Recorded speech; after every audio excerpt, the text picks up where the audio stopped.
Hey, everybody. Glad that you guys are here and joining us. And we're taking a little bit of a different slant on this topic. One of the things that Daryl and I kind of wanted to do for these conversations was to keep this sort of a COVID-free zone. We will touch on this a little bit because it's unavoidable, right? It's all around us. It's the reality that we're living with now. I also wanted to, I had had people ask us this a little bit before on how much Daryl and I actually rehearse what we do together on this thing. And the answer is zero, none. And this for two reasons. One is not because, we don't want to talk to each other. We wanted to try to keep this as authentic a conversation as we possibly can. So we know kind of the high level topic, but I actually don't know all of the things Daryl's going to say. He doesn't know all the things I'm going to say. So we're trying to keep this really as conversational and informative as we possibly can. So if it sounds like there's some stumbles and things like that, that's not scripted. That is absolutely stumble, and you guys are seeing it real time.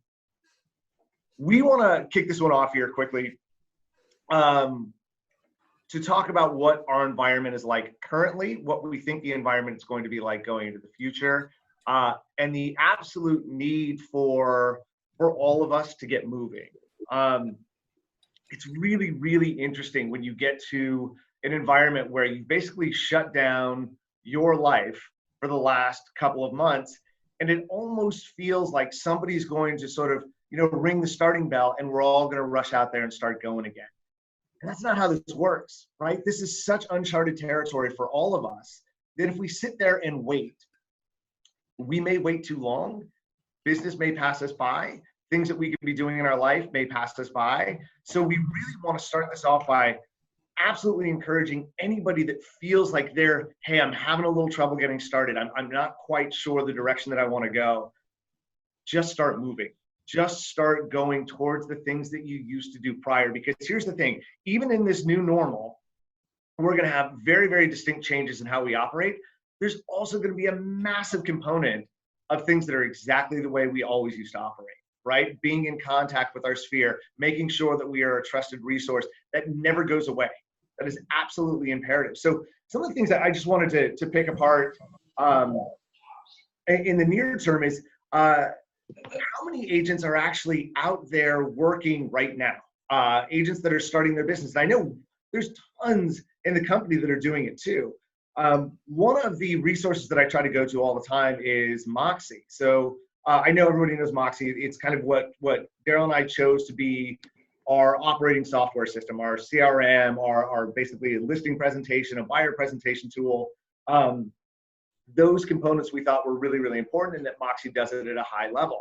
Moxie is also very transparent with all of the businesses they have across the country. And in discussions with them, one of the questions that I asked was, look, when shelter in place got to its highest, did you see things shut down? Did people just stop? And the answer was no, that even in the highest shelter in place scenarios across the country, agents were putting buyer presentations, listing presentations, marketing presentations through Present at an average of 7,000 per week. And that was at our highest shelter in place moment. They're currently seeing over 15,000 a week going out in these sort of buyer and seller presentations. So agents are actively out there working, but even more than that, there are buyers and sellers that still have needs. They still want you to be involved. I would sort of dovetail this into, don't run away from your sphere. I still think your database marketing, your database building is the most important thing that you can do in your business. I think you can see lead sources that can dry up. You can see open houses that you used to do traditionally, not as readily available, certainly in the traditional form. But there is a group right now that is feeling uncertain, feeling a little shaken, looking for direction more than ever. And they want to work with people that they like, and they want to work with people that they trust. That is your group. That sphere base right now is looking for somebody to be that voice of reason, to be that calming influence. I think one of the biggest things that we need to do is, if you haven't already, is start to dig into the process of how we communicate at a really, really high level with our database. If you choose to use Moxie and digital marketing, great. Do that. If Moxie's not your thing, you've got a different CRM tool, you've got a different method of going and staying in touch with your clients. You have to do that, and you have to do it now. I think, and Daryl, I'll let you piggyback on some of this too. I think the thing that if I had to pick the number one thing we had to do to sort of make sure that we keep moving, it's touching that database and the people that we know and love and trust and want to hear from us. That starts first. The other thing that absolutely has to stand out, if you've got any fear of video at this point, knock it off. This is the new normal, right? You are going to be in front of videos far more than you've ever done. And here's the thing, if you actually do have some insecurity about having Zoom conversations or putting out a video that you've pre-done yourself, start practicing now. Do a video every single day. You don't have to post it, but do a video every single day. See the things that you do well. See how well you're able to sort of regurgitate the information that you've got in a coherent manner. Start doing that, because look, even as things start to reopen and we start to feel like normal is coming back a little bit, those safety precautions that are out there are going to exist until there's a vaccine available, right? 6 feet, wearing a mask, wearing gloves, making sure that we are doing things that are both safe for us and safe for others. That's not going away in the near term. Video is going to be a massive medium of communication between you and your clients. And if you're not embracing that right now, that is a hurdle that you're going to have to overcome, because it's going to be the preferred form of communication for the foreseeable future. You got anything to add on that? Yeah, I think, the main focus to get started here is just that, get started. If you go back to our first online meetings 2 months ago, we were saying, hey, we don't know when, but when, not if, when this thing turns, it's going to take off, and it's going to take off fast, and you better be ready to go. And so some of you, I think, are doing that, but a lot of this is sort of a call to action. How many of you are slowly dipping your toe in the water? It's that thing, if I'm going to jump in the pool, just jump in. You sit there, you walk around the edge, you dip your toe in a little bit. Oh, it's a little cold. I don't know if I want to do.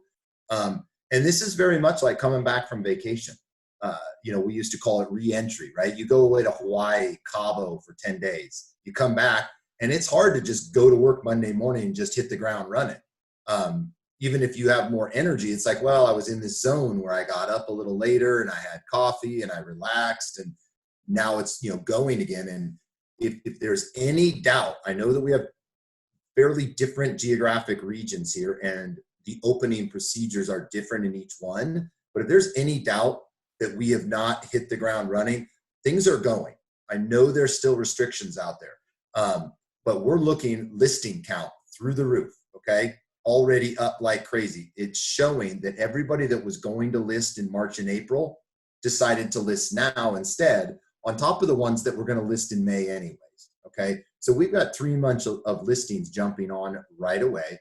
You have buyers coming out there, and you really, we're going to talk about different ways you can do this, but more than anything, we just want to say, jump in the pool, right? Get up, get out, get back to work, because it is going on right now, and we can't slowly integrate ourselves back in, because the market's not going to wait for it. The only thing that I would add to this, and I think it's going to kind of dovetail into what Daryl was going to discuss to begin with, if you haven't already, and this is a very, very easy thing to do when there is not a driving force to get you out of the house every day, is start working on a schedule immediately for yourself, right? I know those of you that have got kids that are doing the distance learning thing and the homeschooling thing, which, side note, I did not think was going to be as challenging as it is.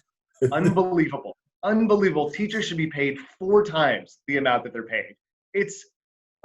Anyhow. One of the things that I think absolutely has made a difference for us is the family has an absolute get out of bed time, right? When the day has to start. Now, the one thing I've given as flexibility and freedom for my guys is, look, if you stay up late, that's on you, because I'm still waking you up at the same time. And it's amazing how quickly that self-corrects when dad's knocking on the door to get you out of bed at an unpleasant hour. So for us, don't let yourself off the hook in terms of what you're doing in terms of your schedule. Make sure that you've got a hard start time every day. Make sure that you are getting out of bed with purpose. Make sure that you've got 2 or 3 things on your to-do list that you can positively knock off and know that you're feeling productive and moving forward. It's so key to getting the life going right again. Daryl, you want to go? You want me to Or go do in you want mine? You the, want to show? What's you want to that? do the quote? Do you Yeah, want to, you want to throw up that slide? yeah, I'll pull that up right now.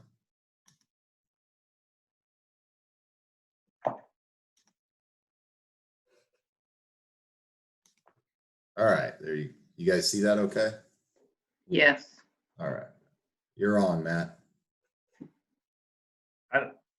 Oh, I've got my window right in front of it. So hey, I pulled this out. This was actually delivered here recently by a data analytics group out of Google. But I thought again that this goes so clearly to the get moving premise, and to make sure that you are recognizing that your sphere, your group needs you more than ever.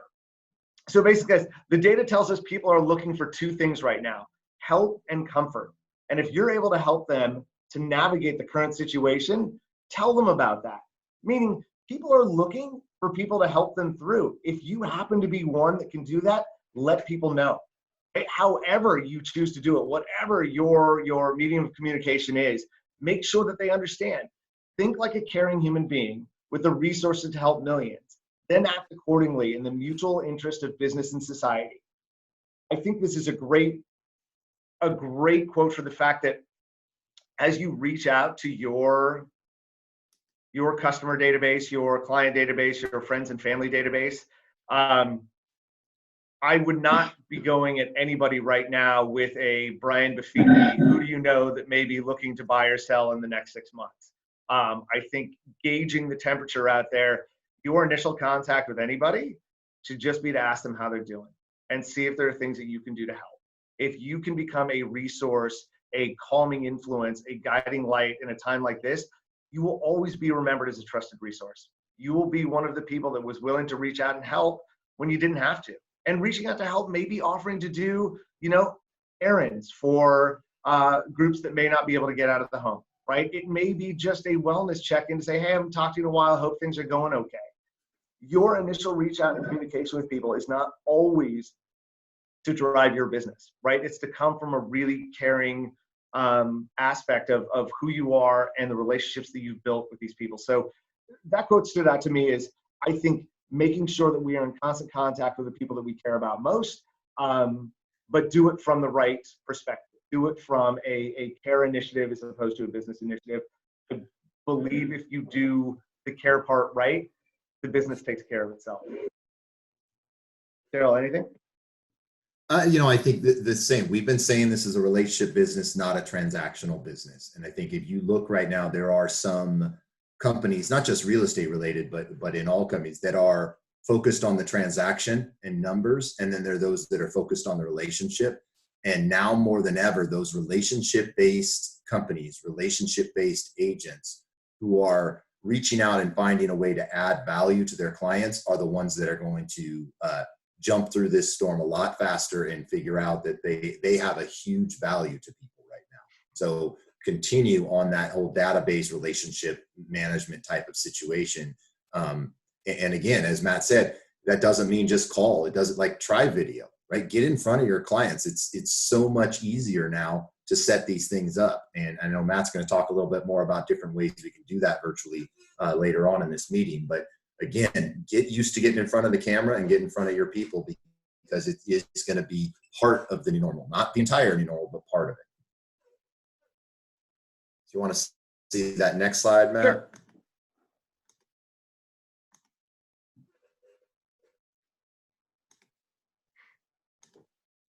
Whoops, hold on. There we go. You got it?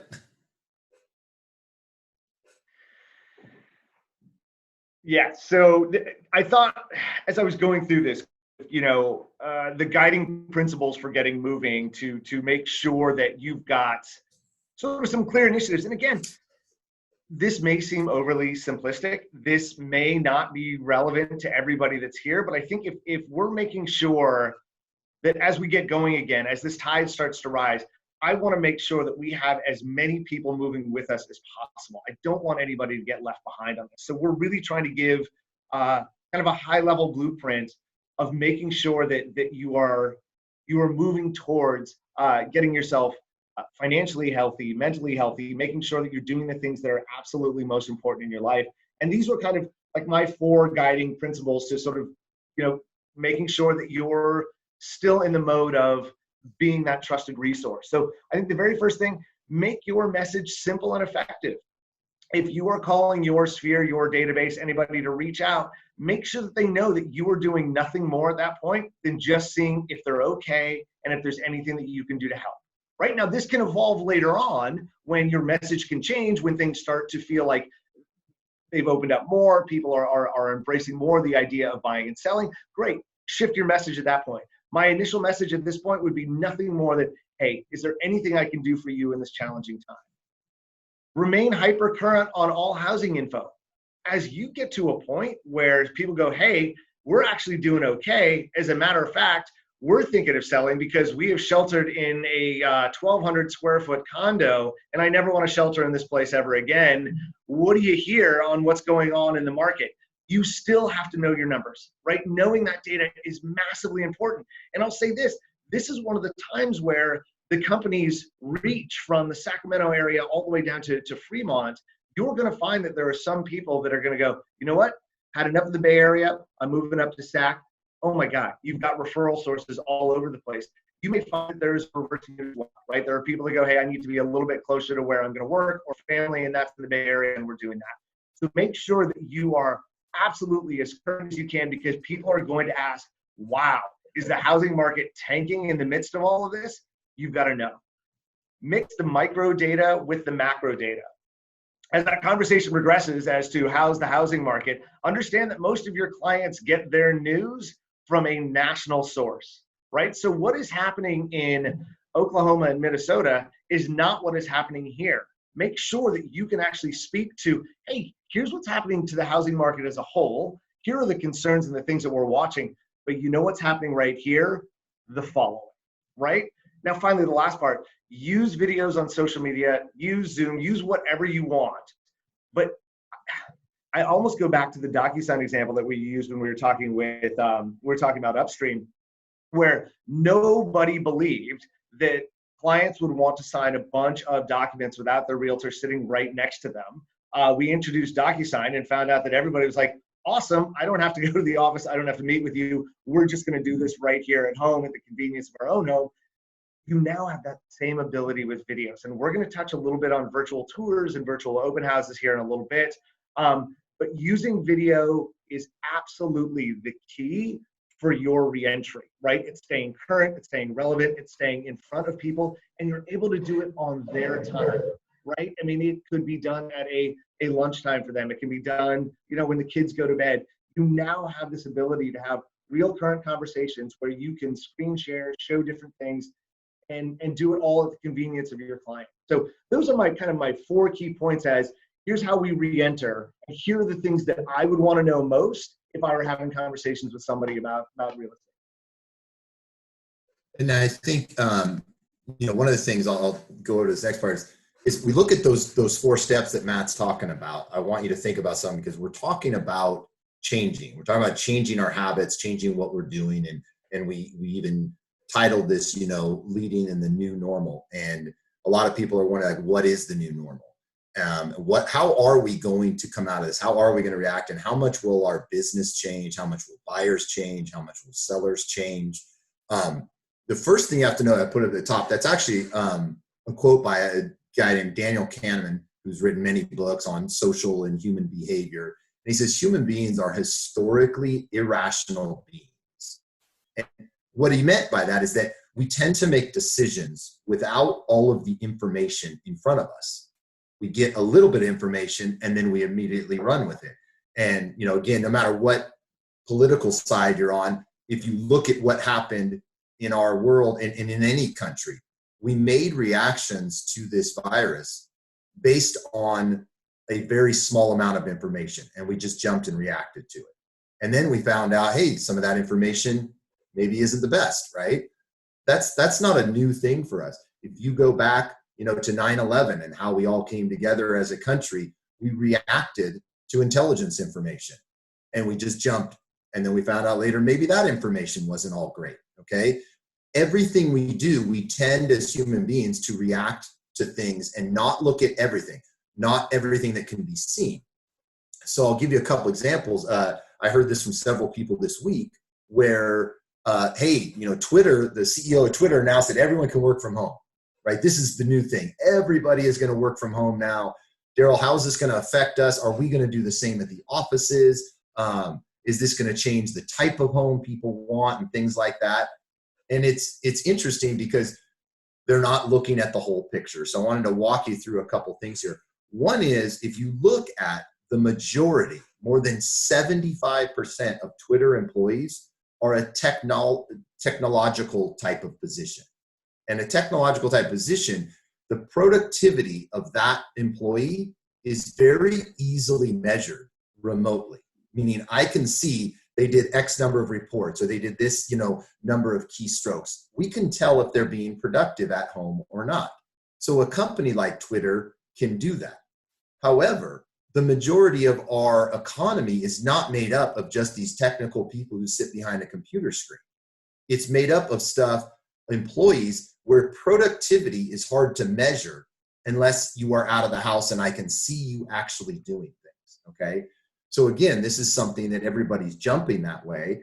And, one of the things that came out of it was this going to change the size of the house? Matt even mentioned it, right? I don't want to be quarantined in my 1,200 square foot house.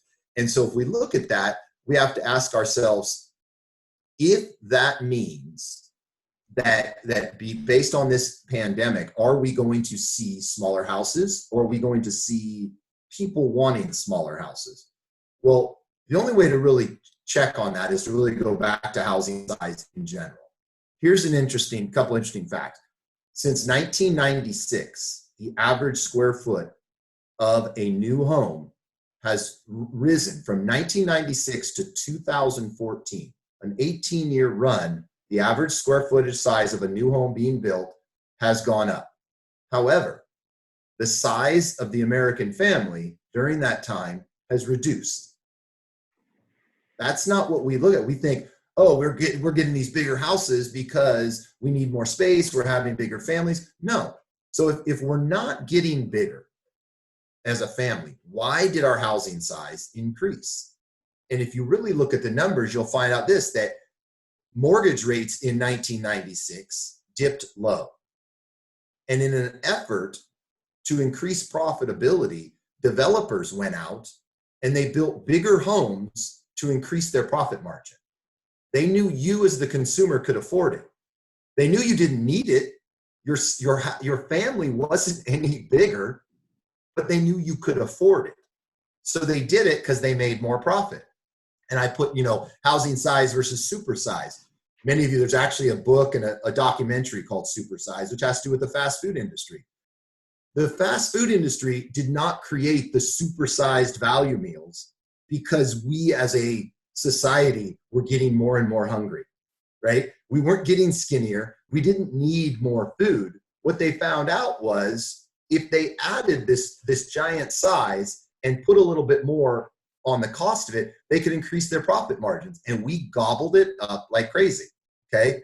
If you look at our average portion size across the country, it's ridiculous now. Go to any BJ's Brew House or Claim Jumpers. I mean, the amount of food they give you is too much. And there's actually been studies done where they did, and some of you have heard of these, where they've actually reduced the size of the plate that you have at a buffet line, and people eat less.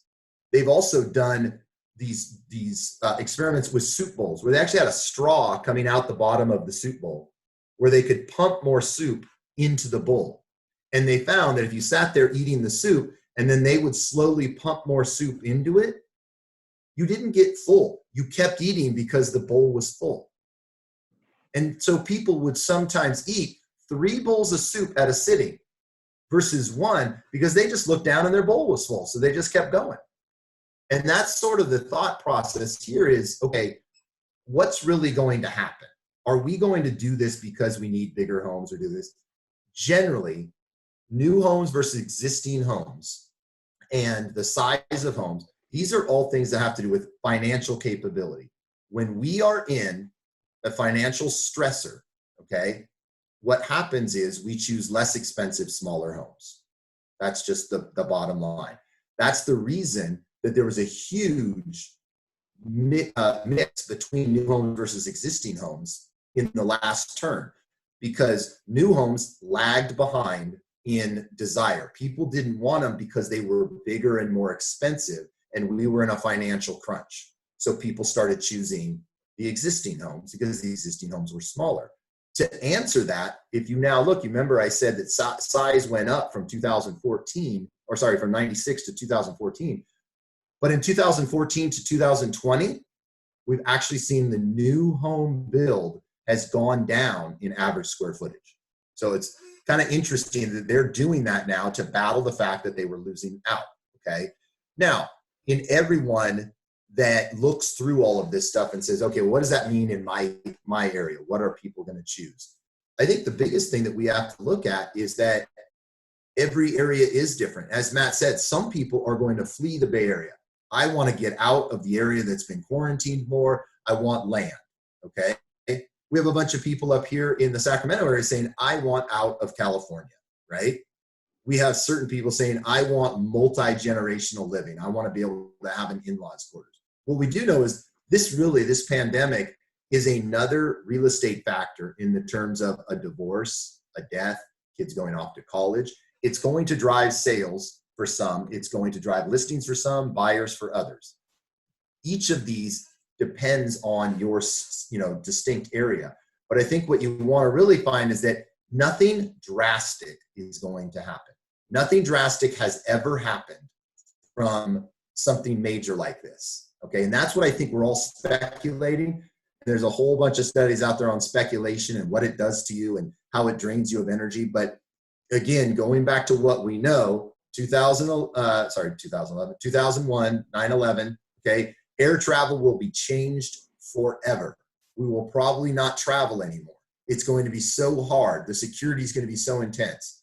5-6 years later, yes, we had more security, but now you got TSA pre-check. We're back to normal. We're flying like crazy again, okay?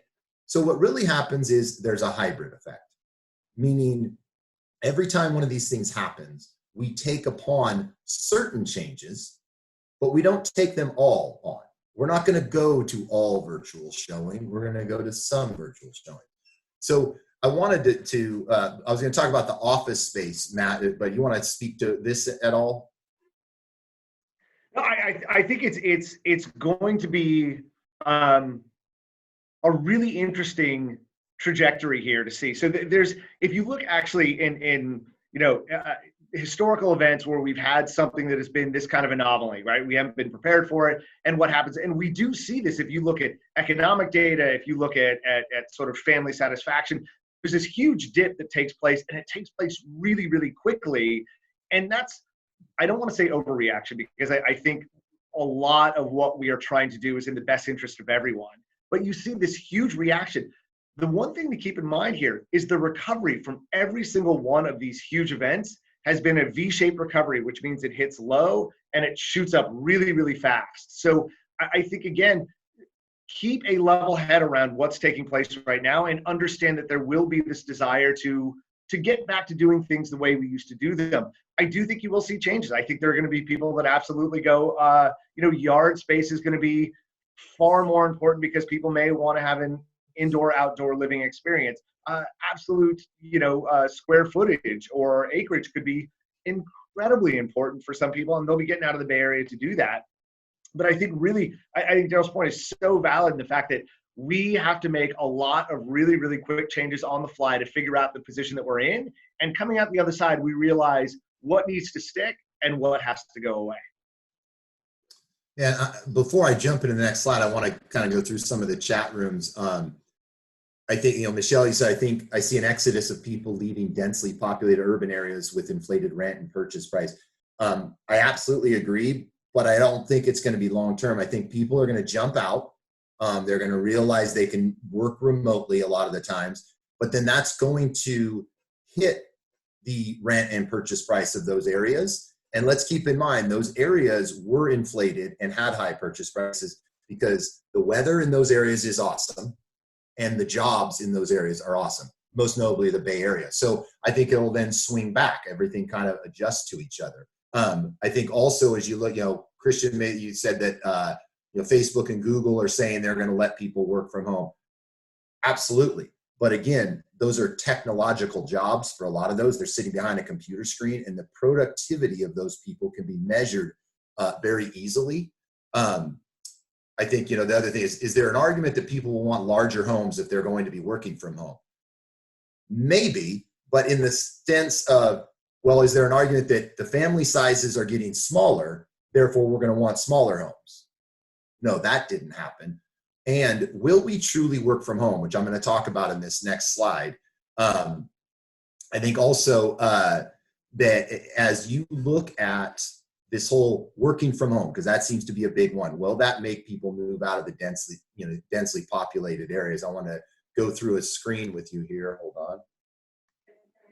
So this is sort of the working from home versus working from the office. And there's many reasons. Like, I believe it's a hybrid. I don't believe we're going to all of a sudden shift to this environment altogether. I think we're going to mix it up, and it's definitely going to open up some opportunities that we didn't see before. But at the same time, and I'll poke fun at one of our competitors, it was interesting to me because, everybody here knows EXP, and EXP has a big thing going on right now where they say, we were built for this, right? This whole pandemic, because there's all this virtual going on. And their whole mantra right now is, we were built for this. Number one, without holding back any punches, that's one of the most arrogant statements I've heard. Nobody was built for the pandemic. Who on earth knew that the pandemic or something like this would happen? And in reality, EXP has fired and laid off more employees than any real estate company, including Compass. Okay, Compass cut across 25% of their employees. EXP laid off 30% of their tech team. So if you're built for this, why did you lay off 30% of your people? Okay, the bottom line is this: nobody was built for this. We're not immune to it, neither is anybody else. But to say, yeah, we were all set for this, there's some inherent problems with working from home. And some of you are going to say, not a problem for me. And I get it, absolutely. But I want to show you a couple, and you guys can look this up. I know, Wendy, you're asking for graphs, and I'll put these together and send them out. Everybody knows that working from home increased over the last 20 years, okay? It's actually increased every single year. But in 2016, 3% of the population worked from home. That was up from 1% in 2009. So yes, it's growing. That's 300%, right? But it's 3% of the population, okay? It's how do we look at graphics? Do we say, oh my gosh, there are 85,000 people who have died of the coronavirus? Or do we say, guess what? There are, 3 million that have recovered. There's two ways to look at it, okay? So I do believe working from home will continue to increase, but it has some problems to it. So number one, if you go through this screen, it's not what you signed up for. A lot of people are saying, oh, that's what I want to do. We're social creatures, okay? We have always been social creatures. Some of you are like, yeah, I got no problem with it. I'll work from home.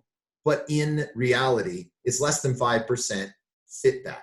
So it's not really, you didn't sign up for this. You didn't join our company as an agent to be virtual. And this isn't just agents, this is employees. Employees joined companies. A lot of them, if you think about it, even the Facebooks and the Googles and these tech companies, if you think about it, they joined those companies because they were cool and they had air hockey tables and ping pong tables and bean bags in their offices where everybody could hang out, and there was a cafeteria for all the Google people and you could eat for free, right? That's what made that culture cool. And now you're telling me that culture will sustain moving everybody home. That is an inherent part of what made Google and Facebook awesome, is that culture that happened from building those offices. The fewer social interactions, if you really look at the fewer social interactions, I don't just mean, hey, I want to hang out, I want to talk with you and see, what's going on. As a society, we want to see people and interact, not meaning some of you are like, I don't like talking to people, I'm kind of an introvert. But you still like to see people. You like to people watch. If you didn't, and here's an example, we have been able to cook from home forever. Way before Zoom meetings came along where we could work from home. We've always been able to cook from home. Why didn't we? Why do we go to restaurants? We've all been able to, and I think most of you could look at the numbers and figure out that buying gym equipment and putting it in your garage is 100 times cheaper than joining a gym, okay? But we don't work out from home that much. Some of us do, but the majority of us go to the gym, okay? Movies, we've got Netflix, we've got HBO, you've got every Amazon Prime, but we still like to go to a movie theater, all right? We can sit on our pool deck and enjoy a drink or a cocktail with our friends, but you like to go to a bar now and then and hang out. We like social interaction. It's something that we as a society do, and there are few people that will say, yeah, that's what I'm gonna do, okay? We have heard, as I see on the quotes, we have heard so many people saying, when are we gonna get back to normal? When can we get back out of our house? Nobody is like, this is so awesome. I wish we did this sooner. I wish we had gone home sooner, okay? Siloed knowledge. We learn by watching what others are doing and we share. And silos in big, large corporations have been a huge problem for the last 20 years. There are books written on it about how they get large companies like Oracle and HP and Apple to work better together. If they go home, that siloing is going to be a much bigger issue, okay? It creates, and this isn't, again, not just agents and real estate, it's employees. It creates two classes of employees. In the real estate realm, if you are the in-office agent versus the out-of-office agent, okay, you actually are treated differently, just like employees at an Apple or an Oracle. Those employees are going to be treated differently, okay? Research has shown they're going to be paid more, okay? That's something that happens. The agents that come into our office, Matt and I have done studies on this before, and look, if you come into the office, you actually produce more. That's been shown. Now, every time I say that, somebody will point to one of our agents who rarely comes in and says, well, look at so-and-so. Absolutely right. We're going to talk about that. It's called discipline, but it is not, it's not the average. That's not what happens most of the time, okay? If you think about onboarding, when we look at onboarding new employees or new agents, that's extremely difficult to do without a physical location. If I'm just going to Zoom meeting and onboard a new employee, they're not going to understand the culture of my company. They don't get to meet Shelly or Matt or Elias or Deb or Melissa or Tatiana without being able to meet them and start to soak up the culture. They soak up the culture by, hey, let's go to lunch together. Let's walk across the street and grab a coffee, okay? All of that happens in person. Newbies learn by watching, not just new agents, but new employees. If you are siloed at home and you're trying to learn on your own as a new person, think about all the college level graduates, interns that got all excited about their new jobs, and you're going to tell them, hey, you're all going to work from home now. What is their learning curve going to look like, okay? Undetected, disengaged employees. I know for us, your manager will tell you, our only way to follow you right now is to look at who's on a Zoom call. Otherwise, we can't detect. One of our main things is to be in the office looking around and we say, hey, I've noticed so-and-so hasn't been into a sales meeting, hasn't been into the office, hasn't gone to a training. And we're able to reach out and find out, hey, what's going on with that person? If we are all working from home, us as managers in a real estate company and CEOs and managers of large corporations, they can't tell if one of their employees is engaged or not. And then I think this is what Matt was getting to. This is probably the last two. Personal discipline challenge. Some people call this the refrigerator problem, okay? Can you stop yourself at home from going to the refrigerator 19 times? For some of you, it's the TV problem or the puppy problem. Be honest, for me, the weird thing that's been for me, it's been the yard problem. I sit in my office and I look out on my acreage. I always have work to do out there. When I'm at the office, it's a little bit out of sight, out of mind. So I'm not sitting here going, oh my gosh, I'm going to go to the refrigerator again. I have found myself literally weed eating in between meetings. I get up, I walk outside, I'm like, oh, I see that area over there and I got to get on it, okay? We all have these personal discipline problems that come up. And the fact of the matter, some of you are going to say, I'm very disciplined. And that's awesome. I commend you. You're able to do that. Most of society does not have that built into them, that they can just sit at home and be so disciplined that they do all of this stuff. And one of the reasons is because of this, the last one, barriers. Barriers are hard to establish at home. And I personally believe working from home 100% of the time is not a quality way to have a family and have a quality life. I was telling Matt the other day, one of the worst things that happened to me was when our cell phone coverage up here in the foothills got better. Well, why would that make it worse? When I first got into real estate, had my cell phone, when I turned onto my street in Newcastle, immediately turning on, my cell phone went dead. And I used to get mad at first, then I realized this is so cool because I never interrupted family time with cell phone calls, with buyers or sellers calling me at that time, because it just went dead right there. It set up a boundary for me. As the cell phone coverage got better, I could get text calls any time of day in my house. The same happens in your office at home. I don't know that anybody on this call can sit there and say, yeah, I haven't once yelled, raised my voice, or been short or curt with my kids or spouse due to some sort of boundary issue with work, right? I mean, the number of times, I think I was telling some of you guys, the first time I did a Zoom meeting that first week of shutdown, and my son had just got home from school because he's got, on shelter in place. And I'm looking out my window and I'm hearing this loud, obnoxious sound. And it's my son sitting right outside my window with a turkey call. And it's just making this loud. And I'm looking at him like, don't you know I'm working here? He's looking at me like, no, I didn't. I'm at home. I do what I do when I'm at home. Okay. That is going to create an issue. So overall, what does all that mean? For me, I believe it's a hybrid. We are going to do some of these things. We're going to add some of these things in. But to think that we're all of a sudden going to shrink down to virtual offices and stay at home, I don't think that's a good thing. And I don't think that people will embrace that. And I know a lot of, it plays into the whole virtual showings, and how are we going to all go by virtual showings now? Or are we going to sprinkle that in? I know, Matt, you have some more on that. Yeah, I think there's a couple of things here. I know when I first got into real estate, I was in software for a long time before I got into real estate in the early 2000s. And I remember, just like everybody, one of the very cool things about getting into real estate was your freedom to create your schedule. So I was like, you know what? I am going to work Fridays from home.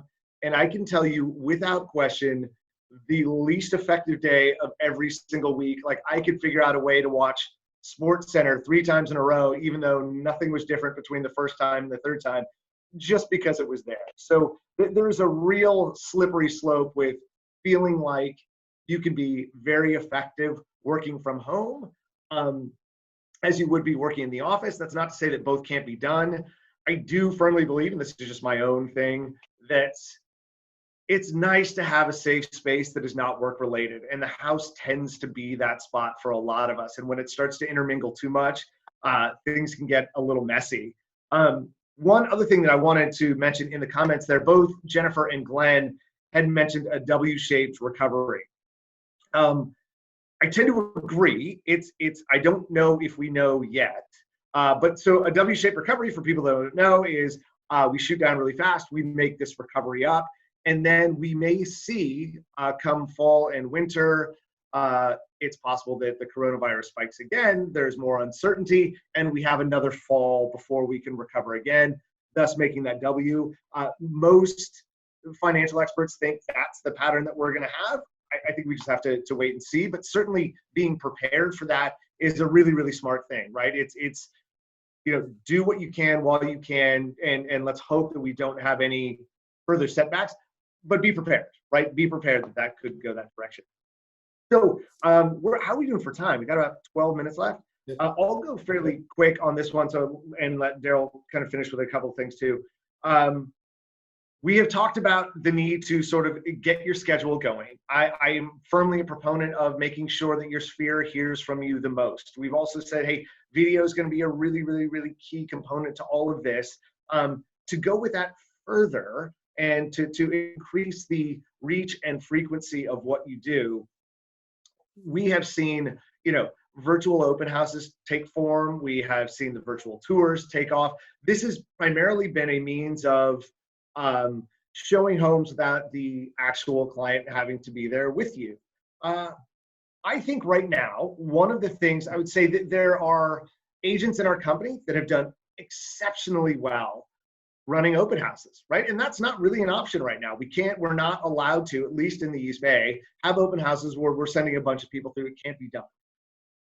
But I do wonder, and I put this out there almost a little bit half-baked, but I do wonder, could we be setting up an environment where we are doing virtual open houses with some regularity? Could you, to your sphere, to your Facebook friends, say, hey, I am holding a virtual open house at 123 Oak Street today. I am going to be actually in the house live from 12 to 2. Anybody interested in this property, please log on. I'm going to walk through the home. You can ask me questions. Could we be doing more of these as a means of engaging potential clients? Mike Koken, our rockstar broker of record, on our leadership call on Monday had made mention of, why couldn't you do from your own home virtual open houses for just about any house on the MLS? Could you have a Zoom meeting where you're saying, hey, come in, log in, tell me what home you want to see, and as long as that home has got a virtual tour, matter report, maybe there's even static photos, maybe you've previewed the home yourself, you could in large part be showing a huge amount of the inventory that exists to clients without ever having your clients go. And I think Daryl's point is really valid in this. People still want to go see the home, but you may be at a point where you're able to kind of sift through a huge amount of homes previewed that may not be good fits for them, and they can make that decision from their couch, right? They don't necessarily have to go with you to view 25 homes. You may be able to distill this down to 3 homes that seem like it's a great fit for them. Daryl, I know that you had just recently a client that had contacted you that was moving from the East Bay to, or wants to move up to Elk Grove. Is that right? And you did a whole virtual showing with them. Yeah, we were, and as you guys know, I don't do a ton of sales, but my neighbor from literally the street I grew up on in San Jose, she lived 2 doors down, and she Googled, she remembered that I'd been in real estate. We had talked, several years back and sort of kept in contact, which again, keep working with your database. But she found me on LinkedIn, and she says, hey, my daughter moved up to Folsom last year, and we want to move up there. And we found a place we like, and we don't know much about it and anything. And it's a long drive. What can you tell us about it? Well, I looked at it and I realized it had a Matterport 3D on it. So I thought, well, I'll just do this. But then it kind of hit me. I'm like, why just that one? So I went and I looked at the homes that fit their criteria. And here's a key point for you guys.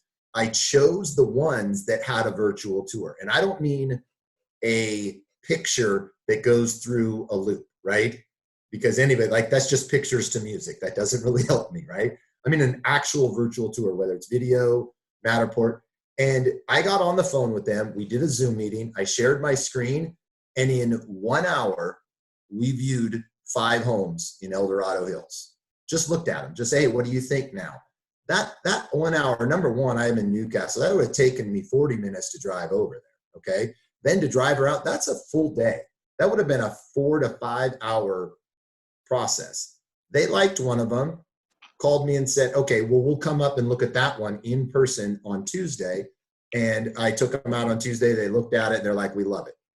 There's a perfect example of how, and I know some of you guys were already doing that, but I think it goes to another step. And Matt, I don't want to step in, but about actual making an open house out of this, not just a buyer tour, right? For years, I have had new agents, or not even new agents, some agents who will call our agents, call people from other companies, say, hey, can I hold your listing open, right? And then there's always, it's already booked for Saturday, but you could hold it open Sunday. Guys, why do you need to ask permission? If you're doing it virtually, how many open houses could you have all week long? And I know, Matt, you were going to talk about that a little bit. Yeah, I think that really, I mean, a lot of this is again, the process of the new normal, right? This we have now been afforded certain things with these changes that are actually going to help us become more efficient. Now, I don't believe for 2 seconds that we are not going to go back to going and physically viewing homes with our clients, right? That is still a very, very important part of this. But for those that want to have better reach with their sphere, their database, their Facebook friends, you now have the opportunity, as Daryl said, you don't have to be pinned to a certain day or a certain time. You get to show open houses whenever you want, really to whomever you want, right? This is one of those things. Now, to make this thing effective, the marketing component still has to take place. However you're going to interact with people, whether it's Facebook or Instagram or, you know, for the youth amongst us, TikTok, right? However you're going to go out there and communicate with people, you're now going to have to start pushing open houses like you did before, but now it's in a virtual medium. Right now, we've got the ability to go, and you really get to dictate how you want that to go, when you want it to happen. Again, hey, let's say only 4 or 5 people go and view, log in, join you for that. That's 4 or 5 people that you weren't speaking to that day, right? You've got a real opportunity right now with the amount of virtual exposure to homes to be able to preview, show, talk about to a huge amount of people just about every day. So don't miss this opportunity. I know it feels a little bit restrictive in the fact that we're not able to go out and do some of the things that we did traditionally, but this is a real opportunity for us to be able to go and expose our breadth of knowledge in the market and really go and highlight certain homes that we think would be interesting to our client database. I think. Yeah, go ahead. Go ahead. I was just saying, I want to really push on that open house part of it, because there's the virtual showings. That's a buyer I already have, right? And I'm showing them, and we can certainly use a hybrid of what's happened during this pandemic and say, man, I can really utilize my time better. I don't need to take a full Saturday out of my life to do all of this. I can get them ready for Saturday by doing a virtual showing with them. Couple things on that though. Don't just send a 3D Matterport link. I'm going to really encourage you to actually do the work. Like, get online with them, walk them through it so you get feedback. As you're walking through it, hey, what about this? What do you think about this cabinetry? That's working with a buyer. But on the open house thing, I'd be crazy to not use this stuff if I was an agent nowadays for a couple reasons. One is open houses worked for all of us that have been in this a long time, okay? They were awesome. But let's be honest, in the last 5 years, the traffic at an open house and the efficacy of an open house have gone down, right? People are on Zillow, they're online, they're doing things. But that doesn't mean they're all gone. Open houses still work for some people, but they take a lot more work and you're getting a lot less conversion out of them. I think if you think of the fact, just a Saturday, especially some of you agents that still have young kids, you're like, yeah, but I got soccer and basketball and baseball and all this stuff. I mean, this is perfect. Make it Friday. Right? Make it Saturday afternoon after the game, whatever, because you can now do an open house that would have taken you 4 hours and you would have to go out, lug signs, possibly worry if it was going to rain. Okay? I mean, all of that junk that you normally deal with is going to stop, and you set up a recurring open house, let's say every Friday at 4 o'clock, and you put 4 homes on it, and you post that on Facebook, you post that to your database. You get it out there so people just start logging in. And guess what? Just like any open house, I want to really encourage you. If the first time you do this, 2 people log on, keep doing it. Because keep in mind, how many of you did an actual open house and you came home later that day after 4 hours and said, I only had 2 people come through. And you still went out the next weekend and did it, right? You're going to spend less time, less man hours. If you get 2 people to log in, awesome. Keep advertising, keep pushing it on your Facebook.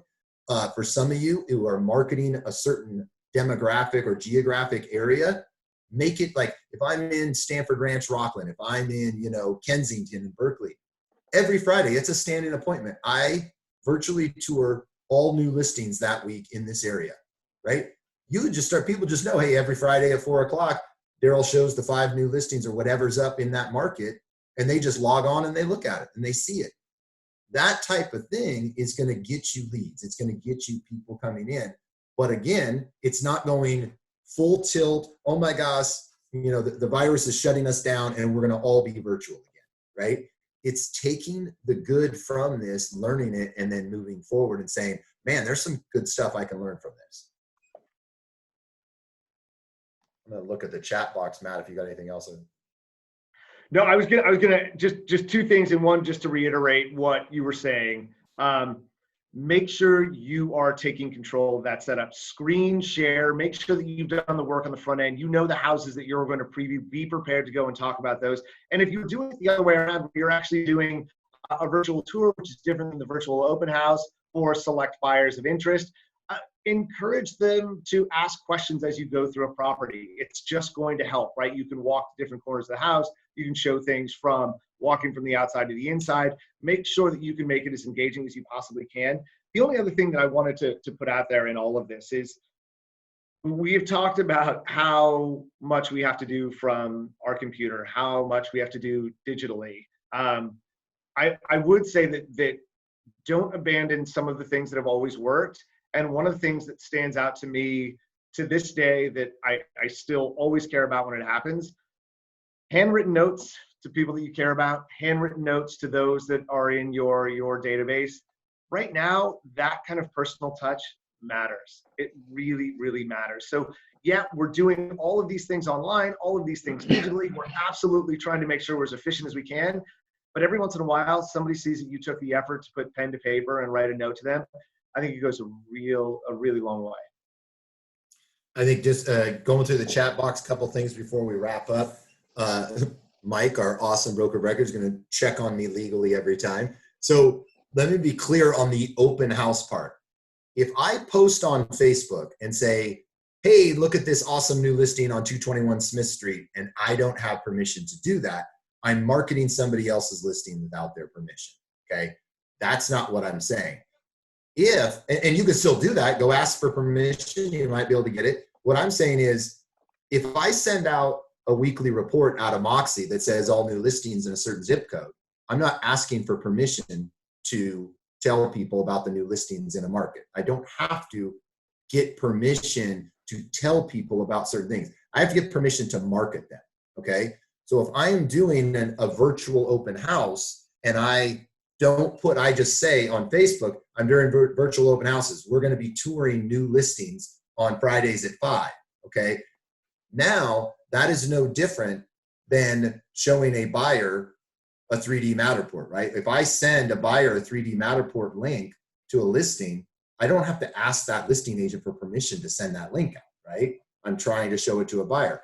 Same here. So you have to do it in that way. Do not advertise on Facebook. Do not send out emails saying, look at this great new home I'm going to tour for you on Friday. Let them know you're going to be touring homes on that day, and then take them through the 3 that you think are the best. Yes, they are open to the public, and that's why you can do it. But as I said, even if they're open to the public, I can't take a link to somebody else's listing, post it on my Facebook, and advertise it that way, because that way I'm marketing their listing without their permission. That's the big part. Anything else you got, Matt? Hey, I just one really quick thing. I just saw Spencer there in the chat saying anyone can practice the virtual open house with me or any of our managers. I think sometimes we get lost in this. Please, if you guys do feel like you're disconnected or you need help, your managers are there. Daryl and I are there. You've got Chris and Eric on the tech side. You've got Adrian and Sierra. And yeah, there's such a wealth of resources here. If you're having any trouble getting started, you've got questions with anything, nobody is off limits. Contact any one of us. We absolutely want to see everybody here thrive and do great. Yep. Awesome. Hey, so last thing, guys, just like we said, get out there, get started. Business is going again. Listings are back up. Do not sit on the sideline. I did want to just one thing that Matt and I talked about in this. We don't have a ton of time to go into it, but we do want to address those of you who may be still frightened, scared to go out, apprehensive because you are either in a higher risk group or maybe you're living at home with somebody at a higher risk group, okay? We do not want you guys to be left behind. If you need to keep working, but you are in a situation like that, reach out to your manager today. Let them know. We're going to put together groups. We will have agents that will take your buyers for you, not take them from you. take them out for you. Okay. We're a company, we're a family. If you have people and you need to get stuff done, but you're like, I just can't leave my house right now. I'm at home with my mom. We'll take care of it. Okay. We will find people to show them and we will get your deals into escrow and then you'll be able to handle them from there. So please do not hesitate. Reach out to your manager. I need help. This is what I need and we'll take care of it. Okay. All right. All right. Love Have you a great guys. week, everybody. Thank you for coming. Take care.